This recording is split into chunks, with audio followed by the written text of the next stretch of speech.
Hello everyone, welcome back to the Daily Nature Journal. I'm Alex Boone. In this series of videos I'm taking you round the ancient woodland Holyford Woods in Devon, and we're just seeing how the wood changes with the seasons. In this one you may be able to see behind me, it's all about the blackberries. I've got my bag here and I'm blackberrying away and also gathering some elderberries. So we're just going to take a look at that and take a look around the woods too.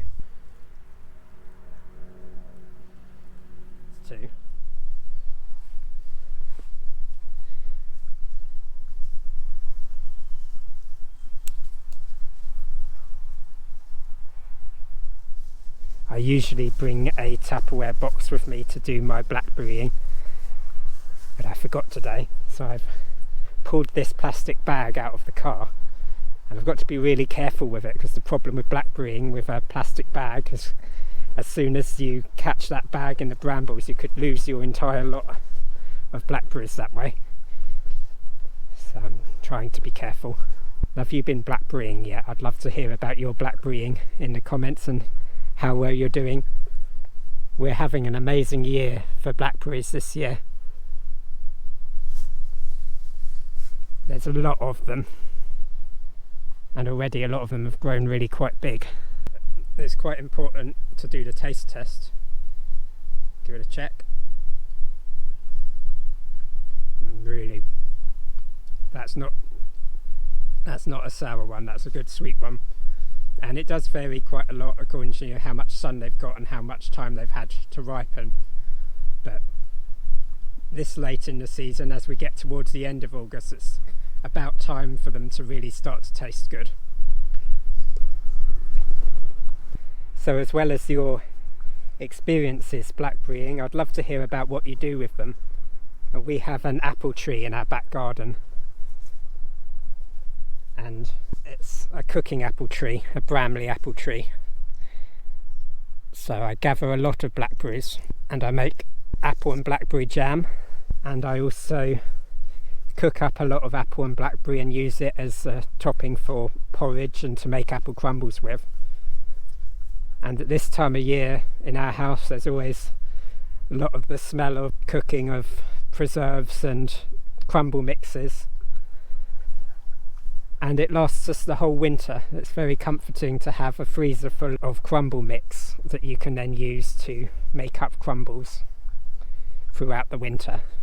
Proper winter comfort food, and it's amazing knowing that it's all come from our garden and the local woodland.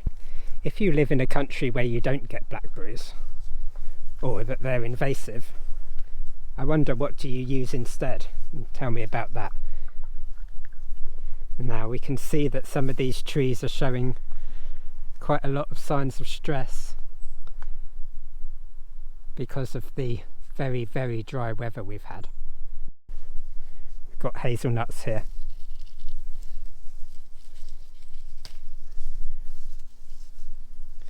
And I'll take those and try them, because it's touch and go as to whether you get a kernel that is developed or not. And already the squirrels have started on the hazelnuts here.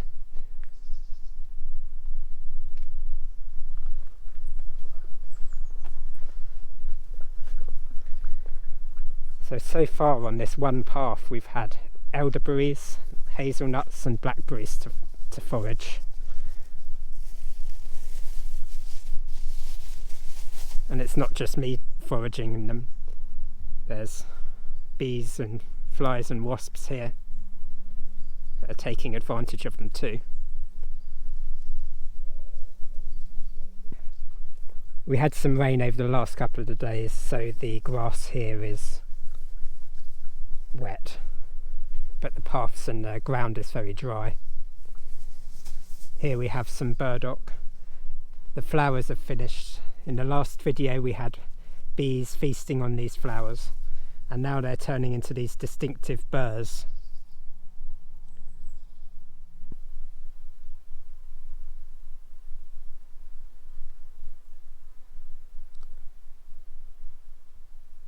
Listen to how silent the woods are.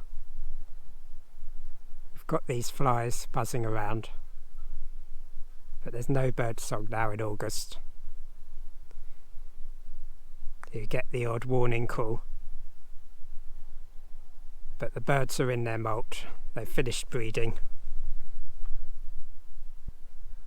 And so the woods have fallen silent now. It's very, very peaceful.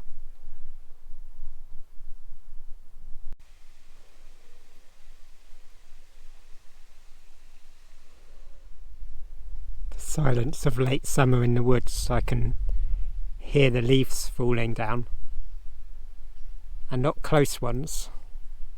Ones from further away, and hear the wasps and the bees and flies and the water trickling and fledglings in the branches.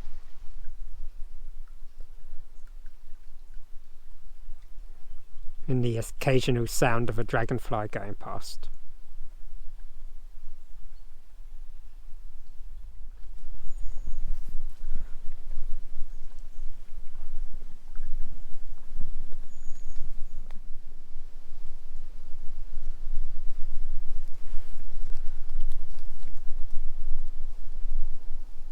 Underneath the spider's web. Certainly don't want to disturb that. It's an amazing effort of construction. Not going to pick too many from here. This outstanding mould fungus that's covered these blackberries. I don't know much about fungi like this, but there's something quite amazing and beautiful about these close up. Found some more hazelnuts here on the path. Can be a bit touch and go with found hazelnuts. Sometimes they're empty inside and the tree has shed them because they're not growing the kernel. But other times these are the very best ones. So just pick them up and take them back and open them up and see what you've got inside. There's really nothing lost except a bit of time. There's a lot to be gained because fresh raw hazelnuts are delicious. The non-edible berries are also doing very well this year. These stalks are aromaculata berries from the Lords and Ladies or cuckoo pint plant.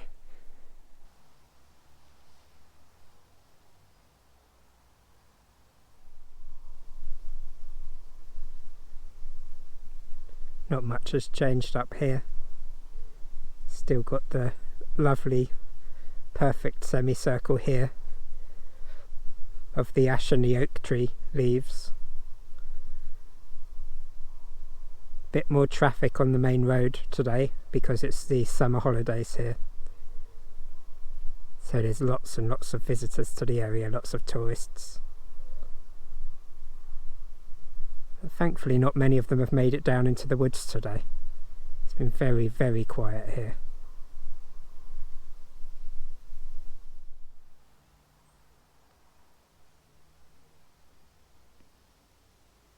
Hi everyone, I hope you've enjoyed this walk around the woods. You may have noticed that some of my B-reel or additional wildlife footage has greatly improved since you last watched this channel. That's been made possible thanks to my new camera, a Nikon Coolpix P1000, which has a 125x optical zoom and a 250x digital zoom, allowing me to really get close to the wildlife. And because of this new resource, I've also started offering a lot more on my Patreon. Twice a month I'm providing digital photographs of wildlife in high resolution format that are available for artists to use as reference without any royalties. So if you're looking for reference photographs of British wildlife, do go and look at my Patreon, and I'll leave the link in the description below. You can see a few examples up on the screen now. So please do go and have a look. Your support really helps me to carry on making these videos. As always, thank you so much to my current patrons that are providing that support. So thank you so much for watching my channel. I really appreciate your support, your likes, your comments, and if you haven't clicked that subscribe button, please do. It means so much to me.